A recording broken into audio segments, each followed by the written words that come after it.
esse é o Marketing Caos, mais uma semana, estou aqui novamente. E você reparou que dessa vez eu não estou de amarelo? Se eu não estou de amarelo é porque é um programa especial. Esse é o programa sobre designer. Vamos falar aqui sobre a jornada no design e liderança criativa. Trouxe 2 especialistas em criação e design aqui para a gente falar sobre esse tema. Quem? Juliano Paz. Juliano tá sempre aqui e ele voltou. Até assustei, porque especialista, o cara encheu minha bola aqui. Você agora. Viu, né? Rapaz, sem pressão. Toda sem semana pressão. me bombardeando aqui. Muito prazer, vamos aí falar sobre isso. Juliano é formado em administração de empresas desde 2016 e ele desenvolve projetos para a agência Nômades, faz desde identidade visual, redes sociais, sites, né? Como que é a sua jornada lá na Nômades, Juliano? É o famoso bombril, né? Faz tudo, né? A gente iniciou ali a jornada sem saber, como ele disse, formado em administração, não tinha o conhecimento aí. Fui aprendendo ao longo dos anos aí, dentro da agência Nômades, testando, aplicando e aprendendo. E lá a gente desenvolve desde da parte de criação de marca, identidade visual como um todo. Hoje a gente aprendeu mais sobre isso, viu, Danilo? Né? E aí a gente faz também a criação para redes sociais e desenvolvimento de site também. A gente acaba fazendo de tudo um pouco lá. Legal. Nosso segundo convidado, Danilo Mazaia. Danilo, ele é formado em... Não, ele não é formado em administração, ele é designer lá na agência Chairo. Desde 2010 ele coordena a equipe criativa, traduz as necessidades dos departamentos, a parte de criação que é uma parte essencial de uma agência, né? Como que é a sua atuação lá, Danilo? A minha atuação é apagar os incêndios, tô brincando. A minha atuação realmente traduzir as necessidades entre os departamentos, departamento de marketing, departamento de social media, e também a necessidade do cliente para o pessoal criativo, né, para o pessoal de design, para que eles consigam ter a melhor execução. Então, é praticamente isso. Legal. É transformar em visual, transformar em direções aquilo que ainda está meio abstrato. E você também é premiado pelo prêmio da ABC. Como que foi essa premiação? Do que é? Eu fui premiado, tive a sorte de ser premiado 2 vezes. A primeira foi como design Sorte gráfico. não, competência. Pô. Tive o prazer de ser premiado 2 vezes. A primeira vez foi como melhor design gráfico e a segunda vez agora foi no ano passado como melhor profissional de criação. Legal. Que foi a primeira categoria que eu concorri junto com uma pessoa que eu admiro bastante, que é o Thiago Totti, há um tempão atrás. Então, essa vida da comunidade, de ter ganhado e tudo mais, me trouxe de estar perto de pessoas que eu admiro na própria região. A gente passei a olhar para aqui para dentro. Aí falando sobre isso, eu tô perto de uma pessoa que eu admiro aqui, hein? Exatamente. Pô, a gente acompanha vocês há muito tempo, né? A gente entrou na comunidade recentemente e a gente sempre acompanhou, Chairo, o pessoal da Incandescente, né, V-Control, enfim, várias outras agências. O Júnior da Moon, não sei se você conhece. Poxa, gente boa demais. Cara, de verdade, a gente admira bastante vocês. Mano, isso, obrigado. Fiquei até sem graça. Eu queria começar falando de vocês, a gente vai falar um pouco sobre jornada de design, pensando num designer que está iniciando, e aí pegando na jornada de vocês, né? Como que foi essa construção. E eu queria começar desde o começo. Começar desde o começo. Vocês já se imaginavam ser designers quando vocês estavam ali, criancinha, né? Eu quero ser designer. Como que era? O que vocês se imaginavam? Sonho de criança. Como que foi para virar designer? Cara, não. Na verdade, quando era mais novo e tudo mais, faz bastante tempo, hein? Foi ontem. Eu gostava muito de desenhar, então isso era uma coisa que... Não que eu fazia os desenhos do zero, eu gostava de copiar os desenhos, né? De rabiscar e tudo mais, pintar, essas coisas e tudo mais. Aí eu não sei se entra dentro desse conceito da parte artística, eu comecei a tocar violão, e isso também traz pra gente esse lado artístico, digamos assim. Uhum.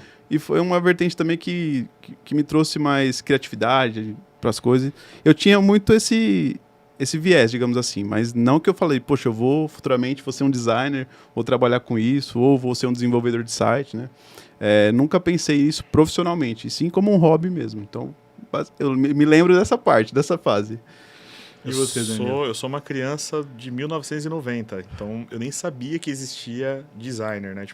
Tinha o designer de interiores, que era o termo mais conhecido. Agora, designer mesmo, gráfico, não sabia. Foi na 3ª série, uma professora, eu tinha mania de desenhar, a parte de música também, na minha família, algo bem evidente, na música. E tinha a questão do desenho e massinha. Eu brincava de massinha, o tempo todo brincando de massinha. E uma professora chegou e falou, um dia, quando você crescer, artista plástico. foca nisso, você leva jeito. Olha só. Aí eu, artista plástico, o pintor. Eu, tá bom. Melhor artista plástico, né? E aí eu fiquei com isso guardado ali na caixinha ali do coração ali. E aí foi passando o tempo, aí na época de Orkut e tudo mais, eu comecei a dar uma olhada, tipo, minhas primas faziam algumas coisas nas fotos delas, né, pra poder ficar, né, legal ali no Orkut. Aquelas edições. E eu perguntei, onde vocês estão vendo isso daqui? Ah, a gente aprendeu aqui. Aí eu comecei a ver o conceito por trás daquilo, instalei ali meu primeiro Photoshop por caminhos diferentes, né? O tutorial, com certeza. Alternativos. E aí comecei a estudar o Photoshop, e aí na época não tinha YouTube, mas tinha blogs de design, tinha o design.blog.br do Canha, que era a minha fonte de informações da época. E aí eu lia, replicava, fazia, e desenhando eu copiava muita coisa. Então, tipo, tinha capa de CD, que eu sou apaixonado por encarte de CD. Eu comprava os CDs originais só pra ter o livretinho, ver como diagramaram, a fonte que usou e tentar Era bem descobrir. legal aquilo, né, cara? Mano, era muito bom, não? Você nem lembra disso aí, né? Não é do meu Nossa, tempo. tô quase perguntando quantos anos você tem, mano. Aí eu pegava, por exemplo, as capas que eram fotografias e refazia elas no caderno mesmo, com o lápis ali, o HB ali e tal. E foi isso. E aí depois de um tempo eu comecei a ter meus primeiros clientes ali na época do Orkut mesmo. Uhum. Eu participava de concursos online, fazia as capas ali, perdia nos concursos online, mas postava no Orkut. Sem saber, eu tava montando um portfólio e consegui meus 2 primeiros clientes e desde então não parei mais. Aí foi, então, ali do Orkut que você começou a enxergar o designer como uma oportunidade de ganhar dinheiro com isso. Foi. Até então, eu tinha uma agência, que eu nem sabia o que era o termo agência também, que eram 2 profissionais que faziam essas capas de CD. Sim. Eu aprendi a ler ficha técnica nessa época para achar quem tinha feito. Entendi, E ver se eu achava alguma coisa na internet deles. E meu sonho era ir trabalhar com eles. Não, vou largar tudo e vou embora para BH para poder trabalhar com eles. Achando que só tinha lá, né? Uhum. E aí veio meus primeiros clientes, atendi, comecei a ver, cobrei valores que hoje dariam risada, mas foi tudo início, né, do trabalho, projetos complexos, tipo, para mandar para gráfica, para rodar, tipo, 2.000 CDs, encarte e caixinha. Olha e, a responsa, né? A cor, né? Passei mal, cara, eu passei mal, mas enfim, aí a história segue. Impressos e eu tenho uma história delicada. É uma área complicada. Nossa Senhora. E você, Juliano, como que foi essa jornada para você virar designer, né, para se encontrar nesse mundo? Até junta com a jornada da Nomads, né? A gente iniciou ali em 2017, né? E a gente se formou em administração, ficamos desempregados, para resumir, né? E aí falou, poxa, o que a gente vai fazer? E nós decidimos montar o negócio juntos, só que não sabíamos nem o que ia fazer. A princípio ia ser uma consultoria administrativa e por fim a gente falou, poxa, a gente foi conduzindo ali para o marketing digital que estava em ascensão, assim, já existia, né? Mas o Jefferson foi procurar saber um pouco mais do Google, como funcionava o Google Ads. E eu, na faculdade, fui fazendo alguns projetos, inclusive alguns projetos de empreendedorismo. E nesses projetos eu criei o logotipo de um food truck, depois criei um logotipo, isso tudo no Paint, alguma coisa desse tipo, assim, sabe? Aquele softwarezinho bem bacana. E aí, poxa, eu percebi que tinha uma certa, né, facilidade, mas gostava de fazer até, então isso que é importante. Aí o Jefferson, ele que me deu o toque, faz um curso do software, acho que era o CorelDRAW na época. Sim. E eu falei, não sei e tal, não sei o que, fiz o curso de Corel. E depois descobri que o Corel não era tão legal assim, aí fui migrando pro Illustrator da Adobe. Que bom. Fui convertido. E, cara, e aí comecei a criar algumas coisas. Até no início a gente fez alguns projetos e foram projetos sem ganhar nada, né? Foi um projeto de indicação mesmo de alguns parceiros. Falou, poxa, você quer fazer e tal? E a gente não tinha nada a perder, né? Então, mais para ganhar experiência de criar uma marca, criar ali um post para rede social e fui fazendo. Aí depois fui aprendendo um pouquinho do Photoshop, que é bem... não é muito diferente, mas tem ali as suas peculiaridades. Exatamente. Fui entendendo como funcionava e nesse meio tempo também fui aprender como desenvolver site em WordPress. Né? Então eu fui fazendo tudo ao mesmo tempo para a gente construir o negócio, né? E foi tudo pensando em construir o negócio e meio que foi evoluindo nesse sentido. Eu não digo que eu sou um designer esplêndido, digamos assim, mas eu procuro sempre evoluir. Isso é uma premissa minha, assim, até da Nomads também, desse inconformismo de tentar melhorar e tudo mais. Mas esse foi o início da parte profissional da coisa, digamos assim. Tem um negócio legal de vocês dois, que é a questão dos dois não terem formação em design, né? Não ter essa formação ali na faculdade de criação. Vocês acham que isso faz diferença para um designer realmente ele ter essa formação? Vocês acham que isso impactou em alguma forma vocês? Cara, Complexo, hein? talvez a formação, porque tem formação em designer gráfico, né? Talvez ele te ensine ali os macetes que você vai ter que aprender no dia a dia, né? Uhum. Então, por exemplo, até o Danilão falou sobre essa parte dos impressos. Poxa, eu não sabia que tinha diferença de cor pra caramba, né? De algo que você vê na tela para algo que é impresso. Então, talvez o curso ele te traga esse Visão conhecimento, técnica, né? essa visão mais técnica, né? Não sei. Sim, tem a questão da história da arte, tem a questão, tipo, Isso, todo o conteúdo conceito, teórico ali também que é passado. Hoje em dia está um pouco mais atualizado porque o pessoal dá uma noção técnica, mas lá atrás, antigamente, eu conheci muitas pessoas que não sabiam, por exemplo, como trabalhar dentro de uma agência. Então não sabiam, por exemplo, como iniciar o programa, como fazer as questões. O design não é o programa, mas você trabalha com aquele programa. Ele sabia, digamos que o conceito, mas ele não sabia como executar. Exato, ele não sabia como executar. Hoje eu falo para os meninos estudarem os aplicativos, fazerem sempre ali um curso, tá olhando tipo um jeito de otimizar, porque o design ele às vezes é uma coisa rápida. O executar ele, sem você ter o conhecimento da ferramenta que você vai executar, é que dificulta tudo. Então, tipo, é um post, você faz o post em quanto tempo? Em X, porque a ideia já está na minha cabeça e eu sou rápido para poder passar. Agora, se eu não souber passar para aquela ferramenta, eu vou ficar penando. Como é que eu boto um texto? Como é que eu mudo a cor disso? Então... E aí uma pergunta, né? Até nisso que o Danilo falou, como que vocês lidam com essa necessidade de atualização? Eu sei que vocês citaram, vocês utilizam o Photoshop, o Illustrator, mas é claro que a própria ferramenta vai mudando, vai se adequando. A gente tem hoje muitas ferramentas novas no próprio Photoshop, então ele tem trazido algumas mudanças. Como que vocês lidam com essas alterações nas plataformas?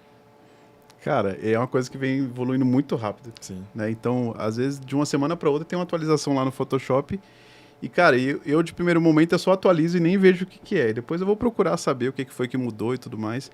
E eu tenho tentado aprender outras ferramentas. Né? Até tinha um certo preconceito, eu não sei se vocês têm alguma coisa desse tipo, com o Canva, né? Não, e, que cara, isso? e é uma ferramenta. Também, cara. E aí, cara, eu fui. Porque assim, em alguns momentos o Canva salva pra mim, né? Eu tô dizendo por mim, né? Um recorte, ou até mesmo. Até pra criar mesmo um post ou um encarte, qualquer coisa do tipo. E aí eu procuro sempre me antenar nisso. O Figma, o Adobe XD, que são ferramentas de prototipagem ali e tudo mais. E eu procuro. Eu vejo que atualizou e eu procuro sempre buscar o que foi que mudou e tentar, se for relevante, porque na maioria dos casos é bem relevante para otimizar o nosso trabalho, eu procuro entender um pouco mais ali sobre o que aconteceu, né? Sobre essa atualização. A gente está numa época bem legal agora, porque o software não é mais por compra, né? Ele é por assinatura. Isso, assinatura. Antigamente você tinha que esperar sair a versão para ter acesso ali à caixinha com CD, para você poder instalar tudo, comprar a licença, atualizar, enfim. Agora você está pagando uma mensalidade e quando sai uma atualização vem na hora para você. Na hora, cara. Então a curva de aprendizado é muito rápida. Então a gente aprende, a gente não precisa parar o carro para poder aprender. A gente vai com ele em movimento mesmo e vai embora. Então, na parte de programas, acho que se eu fosse falar hoje o que eu acabo gastando mais tempo ali de atualizar é de ver ferramentas novas, como por exemplo o Canva. Eu realmente não tenho nada contra o Canva. Não. Na questão do seguinte, ele vai me ajudar a ter o resultado que eu quero? Show de bola, eu vou nele. Agora eu vou aprender a usar ele. Preciso fazer um material que eu faço no Photoshop, eu faço em 2 horas, mas o cliente ele precisa ter um controle sobre aquele material. Eu vou ter que aprender a fazer ele no Canva para dar ele editado para o cliente, bonitinho, vai demorar mais tempo, ok, mas... É isso que eu tenho utilizado bastante. Para o cliente ter autonomia de alterar, por exemplo, sabe? Às vezes é uma apresentação, sabe? Coisa assim, né? E aí, às vezes eu faço até algumas edições do Photoshop, levo para o Canva, mas tento editar. Fui aprender um pouco que é diferente, né? Como a gente disse, o Corel é diferente do Illustrator, que é diferente do Photoshop. Então é sempre importante, acho que, se atualizar. É uma coisa que me incomoda muito, para às vezes profissionais jovens que eu vejo, que eles parece que não querem se atualizar. Então, é que não sei se acontece isso muito no segmento de vocês, mas eu vou falar do que eu vejo ali da minha visão administrativa, que é com quem eu tenho mais contato. A pessoa ela precisa saber fazer uma planilha, precisa aprender, e todo o conhecimento que você precisa para desenvolver ali um PROC-V. É só eu ir no YouTube, eu consigo pesquisar e eu consigo aprender. Mas me incomoda que parece que as pessoas elas esperam que você vá lá, explique para elas como que elas fazem, porque não tem aquela proatividade de ir lá e aprender, né? Eu não sei se vocês veem muito isso, como que vocês enxergam isso para um designer? Isso é ruim pro designer, né, cara? Porque hoje em dia, na nossa época, a gente começou ali... Quer dizer, eu comecei em 2017 já tinha bastante coisa. Assim, 2017 tinha. Mas eu digo, eu não sei quando você começou mesmo na parte profissional ali. Foi para não entregar a idade. Antes de 2010 ali, 2000.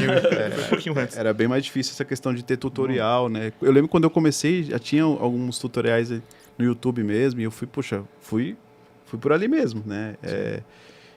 Mas essa questão de você não querer se aperfeiçoar, se atualizar, é um problema, né? Eu acho que hoje em dia está muito mais fácil o acesso a essa informação, a essas atualizações, né? Às vezes, eu falo até, por exemplo, na parte de desenvolvimento, eu não sei se você mexe lá diretamente com desenvolvimento WordPress, cara, é outra área que muda muito, atualiza toda hora e muda a forma de desenvolver. E se você não pesquisar e não tentar se atualizar, poxa, você fica para trás e perde, vai perdendo ali o espaço mesmo, não tem jeito. Mano, acho que uma coisa que é inerente da classe do designer vai viver estudando, vai viver se atualizando, não tem para onde correr, ainda mais no mundo que a gente está, a gente teve lá a South by Southwest, a Amy Webb falou que as atualizações de inteligência artificial vão ser para os próximos 18 meses. Antigamente se falava em anos, são os próximos 10 anos. Não, a gente está falando de uma frequência de atualização agora mensal. Então, tudo está atualizando muito rápido, sempre tem alguma coisa muito melhor, mais rápido para você poder fazer aquilo. Na minha época, eu tenho um recurso que eu uso que muita gente ainda não sabe utilizar hoje, que é o objeto inteligente do Photoshop. Isso facilita a vida demais, mas é absurda a quantidade de pessoas que não sabem ainda o que é isso. O que é. E falando até de tutoriais, quando eu comecei não tinha conteúdo em português. Tudo em inglês. Então era eu, o Google Tradutor e o conteúdo. E o Google, que muita gente também hoje às vezes não sabe usar. Que nem você falou, espera vir te ensinar. Eu não fico... Eu dedico uma parte da minha verba anual para poder atualizar meus conhecimentos. Então pego um curso bem específico ou compro um monte de livro, alguma coisa. Mas... se eu preciso de um conteúdo, de um conhecimento para aquele serviço que eu estou executando, eu não tenho tempo de ir numa escola, aprender e voltar. Eu preciso daquele recurso só ali. Então, eu vou lá, pesquiso, faço, pronto, acabou.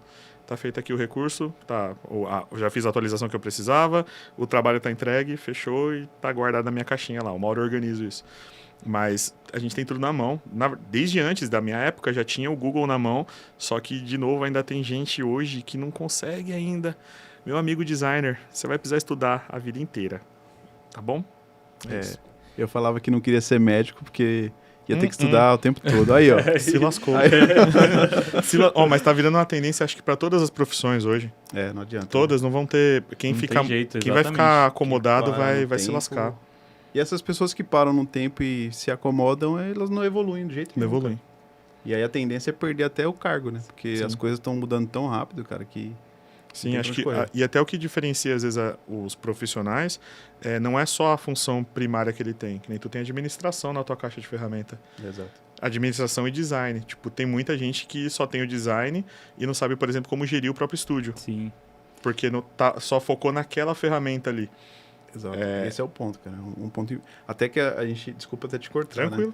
Né? A gente tava... Até pouco tempo atrás debatia o que a gente tem de diferencial, né? E aí... foi por meio de outro profissional, falou, vocês são administradores, né? E essa visão administrativa que vocês têm, muitas agências não têm, e aí vão embolando tudo. Tipo, às vezes tem uma entrega muito legal, mas não conseguem evoluir o negócio pelo fato de não ter essa visão, né? Mais estratégica, mais administrativa da coisa. Trouxe um conceito interessante que associa até com o que eu ia perguntar, pensando nessa, nem tanto administrativa, mas de organização. porque eu reparo que muito designer que tem essa vertente criativa tem dificuldade em se organizar. Como que vocês acham que um designer e como que vocês fazem para lidar com processos, para lidar com prazos, entrega, até considerando que a gente está falando de uma função que exige criatividade, mas que ao mesmo tempo também exige processo, exige uma entrega dentro do prazo, né? Como que você lida com isso? Como que vocês lidam lá na agência? A gente tem todos os processos desenhados, mas não travados. Uhum. Então a gente está sempre analisando e vendo se ele está funcionando ainda e tenta manter todo mundo dentro ali do ciclo dele rodando. Prazo, tudo isso a gente trabalha com o pessoal, com um comprometimento deles. Quando a gente vende um projeto, por exemplo, a gente tem ali 20 dias úteis para poder entregar, então a gente viabiliza tudo para que o criativo tenha, antes dos 20 dias úteis, ali para poder executar. E o controle de dados. Você estava falando de planilha. Na hora que você usou o termo, eu falei, tá, beleza, eu gosto de planilha, mas parece que nem tanto. Porque eu amo planilha, de verdade. Uhum. Eu gosto, tipo, de montar, ó, tá aqui, que nem às vezes o Rodolfo, ele chega e me pergunta, o Rodolfo, o dono da Xairo, meu sócio, ele fala, Danilo, eu quero saber quanto tempo para fazer tal coisa. Eu tenho essa informação. Então, tipo, para fazer uma identidade visual, a gente leva em média X tempo. Uhum. Então, a gente já sabe quanto isso dá em dias úteis e tal. A gente só conversa com o criativo, ó, você vai ter tanto tempo para poder executar. Esse prazo para você tá ok? Não tá? Se ele falar às vezes que não tá, porque não, precisa de um pouco mais de tempo, pode ser que não seja para ele. Mas colocar às vezes na dele e dar aquela pressionada, você acaba às vezes até estragando o cara. Tipo, ele vai espanar. Agora, não, você aceita, vamos dar uma apertada, que eu sei que você consegue fazer em menos, eu tô aqui, te ajudo, enfim. Até parte do meu papel, tá lá, tipo, para poder facilitar toda essa execução do pessoal. Mas comprometer ele com a entrega. Uhum. A gente precisa do comprometimento dele, senão... E você lá, como você No nosso gerencia? caso é até um pouco mais simplificado. Hoje a gente tem um designer que atua junto com a gente. Então, até estou aprendendo, né, como gerir tudo isso. Para mim é uma dificuldade porque, essa questão de prazo. Às vezes eu estou tentando entender quanto tempo ele leva para executar cada tipo de tarefa, né? Como a gente tem uma equipe enxuta, teoricamente acaba fazendo muita coisa ao mesmo tempo. Por exemplo, às vezes está criando um layout de site e ao mesmo tempo está criando uma arte de rede social. A gente não tem muito isso tão dividido, digamos assim. Só para fazer site. Eu não sei se lá vocês têm assim, essa divisão, digamos assim, por função, né? Por tipo de entrega, né? Isso acho que de alguma forma facilita. Então, assim, é um processo ainda que eu estou tentando entender como organizar da melhor forma. Mas a vantagem é que quem está com a gente, que é o Gabriel, mandar um abraço aqui para ele, ele é uma pessoa muito dedicada, então isso facilita bastante. Então não entra desse ponto que a gente mencionou anteriormente, das pessoas ficarem mais acomodadas e tudo mais. Então isso é positivo. Então assim, eu tento na medida do possível controlar, mas é o que o Danilo falou também, mas também não pressionar muito a ponto de, poxa, estou sobrecarregado, não consigo, vou entregar de qualquer jeito, né? Acho que o termo não é o controlar, é o gerir. Você precisa gerir o projeto. Isso, porque exatamente. o controlar, você vai ficar, o que você está fazendo agora? O que você está... E, cara, a pessoa nem consegue criar ali. Eu gosto de separar a questão de design e arte, porque às vezes a pessoa que tem esse perfil de não conseguir cumprir um prazo, de ficar se enrolando toda, ela tem um perfil mais artista do que designer. Uhum. Porque a parte de design, pra gente, é uma questão técnica. Se a gente tem a skill de arte na nossa ferramenta, na nossa caixa de ferramenta, isso daí favorece bastante, porque o nosso design vai transbordar isso. Só que aí tem gente que é o artista, ele quer expressar todos os seus sentimentos, mas o design é contratado. O projeto ele é contratado para expressar outro sentimento. Ele tem que expressar o sentimento do cliente. Do cliente, e não o próprio sentimento. Então, não é complicado. É complicado de gerir, porém, entender essa pessoa, se ela está se identificando como um designer ou se ela quer ser uma pessoa, um artista. Uhum. E aí é onde acaba também separando o pessoal que vai trabalhar em agência e o pessoal que vai trabalhar em estúdio. Porque no estúdio você tem, acho que, uma intervenção criativa muito mais alta. A sua identidade no projeto do cliente ela também é muito mais alta. O prazo que você tem para desenvolver num estúdio é muito diferente do prazo de uma agência. Então, não é regra, mas o contato que eu tive com os estúdios são estúdios de artistas, designers artistas, mas não de designers, sabe, de marketing mesmo, comerciais, Mais que nem técnico, de agência, né? técnico. Esse conceito que você trouxe, eu acho muito interessante da gente abordar para falar sobre a diferença, né? O que é um se designer é arte ou não, né? Acho que você já deixou claro que não, né? Então, como que a gente lida, pensando ali, se você vai, até na hora da contratação, né? Como que você identifica isso num profissional? E até mesmo se eu tenho o meu lado mais artístico, como que eu vou desenvolver o meu lado mais designer profissional ali, se eu tenho que me encaixar numa agência, né? Como que vocês fazem isso? Cara, é complicado. Você tem uma formulazinha aí? Eu acho que o que diferencia é a técnica mesmo, eu acho que de interpretação mesmo, né? Eu acho que essa questão que você abordou aí da dificuldade de você transitar de uma parte para outra é justamente essa parte de interpretar o que o cliente precisa e trazer isso para o projeto, mas como que eu posso dizer? De forma estratégica, entendeu? Uhum. Então, por exemplo, quando você vai criar uma marca, eu não posso falar assim, às vezes o cliente vem, poxa, eu queria criar uma marca aqui de colchão, por exemplo, né? Com a cor pink, né? E aí você, de forma técnica, falou, poxa, analisando todo o cenário, eu estou trazendo aqui que o pink não vai ficar legal, né? Então, às vezes o cara vem com essa visão e aí o artista fala, poxa, o pink vai ficar show de bola, porque já vem na mente dele toda aquela, né, atmosfera. Conceito. Só que aí, se você for mais técnico, você trazer essa abordagem e explicar pro cliente o porquê, aí é onde está a diferença, né? De você trazer uma abordagem mais técnica e diferenciar um pouco desse lado artístico. Sim. Né? Na parte da arte, é aquilo, a arte ela é subjetiva. Então, Isso. a arte é subjetiva. Você vai olhar para ela e você vai ter sentimentos. Você não aprova uma arte. São termos errados, que eu considero errados da nossa área. Aprovação de arte. Não, você não aprova uma arte, você aprova um design, você aprova um conceito. A arte tem os adeptos da arte e tem os que não são adeptos da arte, porque a arte ela está muito associada com a alma do artista. Então foi um termo que eu comecei a usar, comecei a ressignificar na terapia, porque quando eu tinha um design meu reprovado, é como se estivessem me reprovando. Exato. Então, imagina, já são 15 anos trabalhando com design publicitário, e você tem uma peça que acontece, uma peça que simplesmente não foi aprovada e você carregar aquilo pro coração e você fica poxa, eu sou ruim, cara, eu sou mal. Né? Vem 10 aprovações de primeira, mas você se prende naquela reprovação que às vezes vem com feedback bom. Não, cara, eu só não gostei ainda disso daqui. Só faltou aquele tchan. Mas a gente aquele tchan, bota Carla Pérez lá. Mas às vezes também a gente se depara com aquele feedback também que ajuda a te detonar. Sim. Então... E às vezes se você pega um dia que você já não tá muito bem. Se você pega um projeto que às vezes você teve aquele bloqueio criativo que você demorou para criar e aí você já não tá tão feliz com aquilo e aí já vem às vezes um feedback negativo, como que vocês lidam com isso e até como que vocês pensam em outras coisas, né? Porque criação, querendo, mesmo que tenha a técnica ali, né? Ela envolve você tem, às vezes, um bloqueio criativo para fazer qualquer coisa. Como que vocês lidam com isso? Como que um designer pode lidar com esses bloqueios? Tem uma ferramentinha também? Aí eu tenho uma aqui. Eu tenho trabalhado bastante a questão de repertório.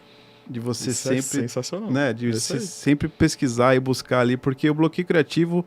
Ele se dá por dois fatores. Uma é você não entender, de fato, o que você precisa fazer.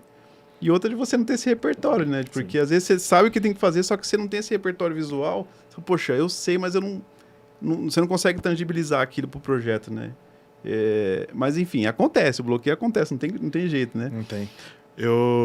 Que a gente tá falando, a gente não tem ali a formação, né, acadêmica, mas não quer dizer que a gente não estuda. A gente estuda bastante. Principalmente cursos livres e tudo mais. No curso de direção de arte que eu fiz com o Rômulo Megda, ele fala que se você está com um bloqueio criativo, você tem que levantar da sua cadeira, pegar um pedaço de pau e ir na rua atrás da criatividade, porque o prazo é para ontem. Então você não tem muito para onde correr. Eu fiquei legal, quer dizer que eu tenho que dar um jeito. Mas esse dar um jeito, não vou dar um jeito ali na hora, eu vou dar um jeito no meu... Porque a gente precisa viver criativo. A gente precisa viver num estado criativo. Com as referências, com como você consome. Esses dias eu tava cogitando cancelar o YouTube Premium só pra eu voltar a ver anúncio. Porque eu falei, mano, eu tô sem ver anúncio, eu não assisto TV. Então, acho que quase ninguém mais hoje assiste TV, mas, cara, eu não tô vendo anúncio né? O que estão fazendo criativo? Não tem mais aquela referência, o que estão fazendo? Olha só que sacada legal, olha que legal isso daqui. Então, hoje em dia, quando eu paro tô em algum canal e aparece algum anúncio, eu paro pra poder ver ele. A programação em si, às vezes não, mas o anúncio, caraca, que anúncio legal isso aqui. Deixa eu anotar isso aqui. Então a gente aprende a coletar e não só ter as referências, mas aprender a tratar elas. Sim.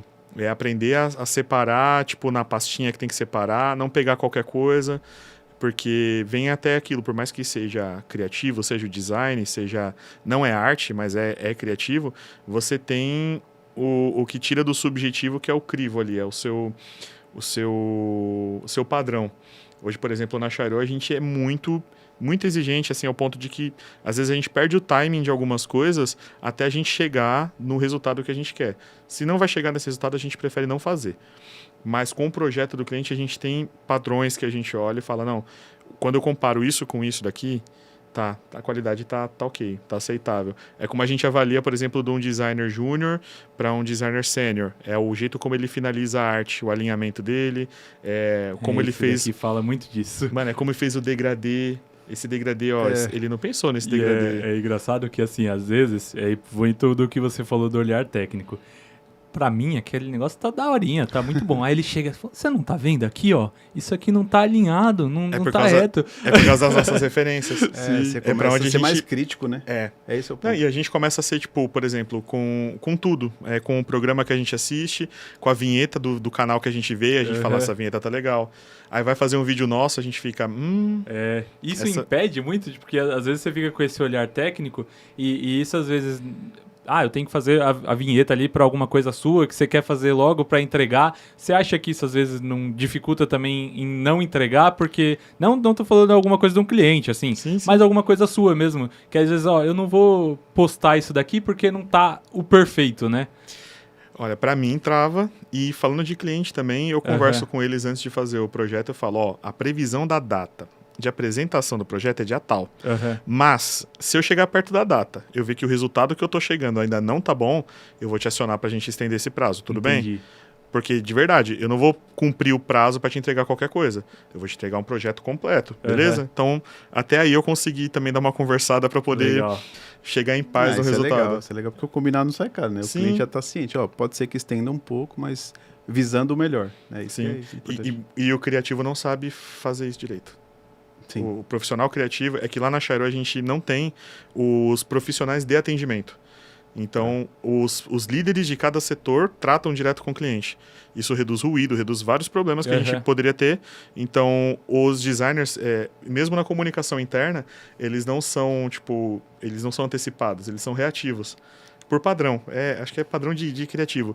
Então, como é que tá o prazo de tal coisa? É a gente que pergunta, eles não falam, vou atrasar. Entendi. Não, eles atrasam, e aí a gente, Então, a gente já sabendo como que funciona, porque é o perfil do profissional mesmo, a gente vai atrás, cria ferramentas para isso.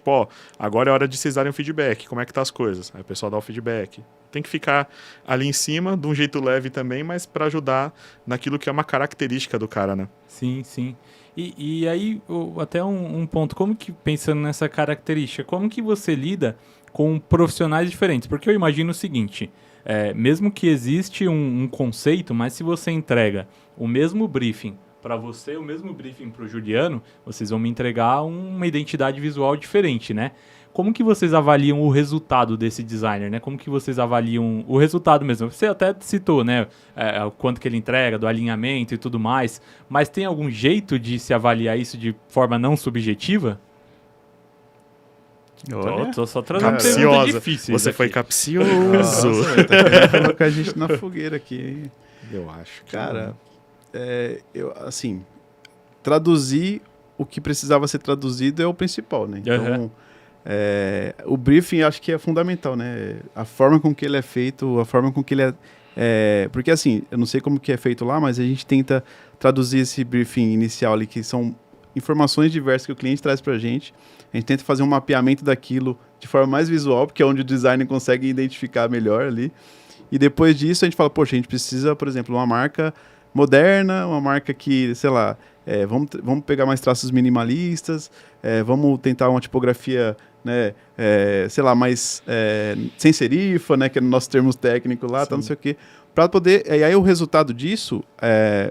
ele vai ser avaliado com base nesse briefing, né? Com base naquilo que você passou. Mas, assim, essa questão aí, por exemplo, o designer fechou o projeto, me apresentou. A gente falou aqui anteriormente até dos mockups que são utilizados, que os mockups, para quem não sabe, aí, são aquelas aplicações que a gente faz da marca, né? Se o cara utilizou um mockup bacana, né? Se tem qualidade, se ele realmente conseguiu editar aquilo de uma forma legal e que apresentou, de fato, o projeto de uma forma muito bacana também nesse sentido. Então, assim, é uma série de fatores que a gente procura avaliar, né? Não, Danilo? Porque como que ele traduziu aquele brief e como que ele, de fato, apresentou o projeto, né? Então... Sim. Quando vem o briefing, ele abre a margem para criatividade. Uhum. Então ele prepara ali praticamente a estrada que a gente tem que seguir. Se você vai seguir em zigue-zague, se você vai seguir dando pirueta, mas ele chegou no objetivo, né? Mas ele tem duas margens ali que às vezes você não pode passar. Uhum. Que é onde acho que acaba rolando uma reprovação por briefing. É quando você vê que ele feriu, por exemplo, o cliente falou que queria marrom e você usou azul. Uhum. Quando o cliente falou que não queria, por exemplo, uma fonte com serifa e você usou uma com serifa. Enfim, algumas coisas ali. Ou ele fala, meu público-alvo é mulher e na peça ela está extremamente masculina. Uhum. Então, tipo, o briefing ele deixa você brincar dentro do quadradinho dele ali. Acho que é isso, é o que torna menos subjetivo. Agora, a parte criativa é como você... Briefing é um problema. Sim. Como você vai resolver esse problema? Eu acho que é isso que a gente bate o olho e fala, não, essa é a solução. E ainda mais quando é outra pessoa que faz, a gente bate o olho assim, vou conseguir entregar isso daqui para o cliente, eu consigo defender. Se nem você consegue defender aquilo que o teu designer entregou, é sinal de que realmente o projeto está precisando dar uma reavaliada. Senhores, estamos chegando aí nos finalmente, você viu? Passa muito rápido, né? Vai ter parte 2. Parte 2. Se precisa, tem muito assunto que a gente pode imergir. E para concluir, eu queria pedir para vocês uma dica, né? Uma dica para um designer que está iniciando. Comece, né? Qual que é a dica que você comece daria? Ou não comece? Não, a gente tava brincando. Corra para as colinas! Cara, a gente falou em vários momentos aqui sobre a questão de estudar, né? Eu acho que para quem quer entrar para essa área e achar que vai ser, eu vou entrar, vou aprender ali o software e já era, esquece, é muito difícil. Se você quiser, de fato, ter um destaque, né? Porque existem muitos profissionais de design aí, a gente sabe, e não só na área de design, a gente sabe que isso é geral, né? Mas a dica principal seria estudar, procurar boas referências, né? Porque tem de tudo também, né? Então, assim, a principal dica que eu dou seria essa, né? A minha dica seria tomar cuidado para você não ficar alienado só numa coisa. Por quê? Tem mercado para todo mundo. Tem mercado para todo tipo de designer e para pessoas que são somente designers. Só que as vagas para somente design são muito mais concorridas. E às vezes tem um mercado um pouco abaixo que são para pessoas multitarefas ou que tem outras skills também na caixa. Então, hoje muito se fala nas bolhas, tipo, agora tem que ser designer e editor de vídeo e tem que... Então, acaba sendo a demanda do meio. Então, dá uma refletida se não vale a pena aprender alguma questão de motion, dá vida para o seu designer, para o seu design, né? Aprende alguma questão de edição de vídeo, aprende alguma questão sobre interpretação de dados, skills que vão fazer a diferença na tua caixa, porque fica mais fácil tanto para você, se você quiser começar uma questão sozinho, para você conseguir atender os clientes, né? Imagina, bate um freela na tua porta e você fala, eu não faço vídeo. Acontece, é totalmente ok, passa para uma pessoa que faça vídeo. Quem vai pegar pode ser um designer que faça o vídeo e o design junto. Então, acho que dá uma incrementada na própria caixa de ferramenta. Sobre o design não pode parar, é isso. Se você entrar no design pensando que, tipo, ganhei a vida, como às vezes o pessoal vendendo curso e tudo mais ali, acontece, mas é mais difícil. Então... Evolua. E a minha dica é sigam o Juliano e sigam o Danilo lá nas redes sociais. Tá aparecendo aí o link deles, né, durante todo o programa. Eu queria deixar aqui meu agradecimento especial para vocês dois. Cara, foi um programa, assim, muito bacana bom. O papo, hein, meu? Qualquer designer aí que esteja começando, tenho certeza que ele vai ter muita informação aqui a partir desse programa. Então, muito obrigado, de verdade. Valeu. Espero que façamos mais vezes, mais rodadas sobre designer, porque tem muito assunto e tem muito tema pra gente falar aqui nesse programa. É isso, então nos despedimos aqui. Em breve teremos mais marketing calls especiais também por aí. Não deixe de nos seguir nas redes sociais, tem lá a nossa página no Instagram, Marketing Calls. E nos vemos semana que vem. Muito obrigado e até a próxima. Valeu, pessoal. É nóis. É nóis.